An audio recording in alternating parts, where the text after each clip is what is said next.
7.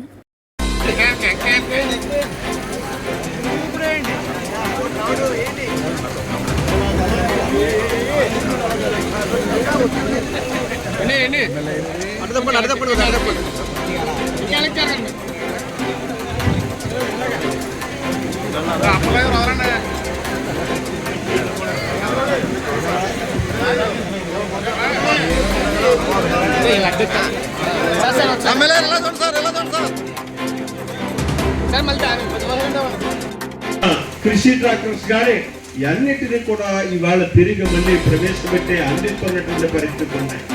ఉదాహరణకు చూసుకుంటే మనం జగ్గంపేటలోనే 4 డోర్లు ఇచ్చాం, గండేపుల్లో 6 డోర్లు ఇచ్చాం.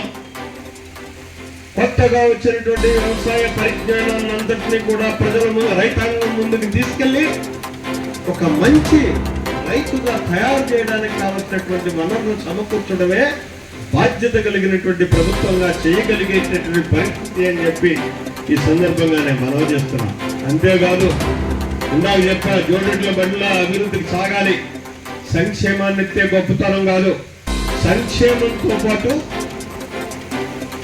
ఖచ్చితంగా అభివృద్ధి కూడా కొనసాగాలి. అభివృద్ధి కొనసాగాలన్న దానికి నిదర్శనం శాసనసభ్యుడిగా నన్ను మీరు ఎన్నుకున్న తర్వాత కానీ, చంద్రబాబు నాయుడు గారిని ముఖ్యమంత్రి చేసిన తర్వాత కానీ, ఈ నియోజకవర్గాన్ని మనం ఒక్కసారి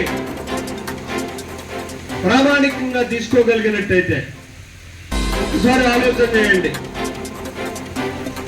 రాజకీయ నుంచి మంజుబారపాలెం వెళ్ళేటటువంటి రోడ్డు ఏ రకంగా ఉండేది గత 5 సంవత్సరాలు, ఇవాళ ఎలా ఉంది? అలాగే అన్ని రోడ్లు కూడా ఈ నియోజకవర్గంలో రామవరం రాజుపాలెం రోడ్డు తప్పించి ఉన్నటువంటి అన్ని రోడ్లను కూడా ఇవాళ మేము సమృద్ధిగా ప్యాచ్ వర్క్ చేయడమే కాకుండా రోడ్లు కొత్తగా నూతనంగా నిర్మాణం చేసినటువంటి పరిస్థితి కూడా ఉంది.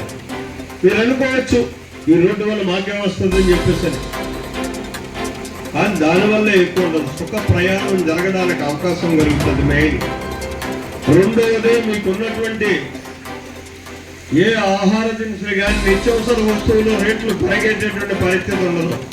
కాకినాడలో కల్లులు మొత్తం కొన్నాడు అనుకుంటే దాన్ని తేవాలి అనుకుంటే ఆటో వాడికి నువ్వు రోడ్డు బాగోనప్పుడు 3000 ఇవ్వాలి.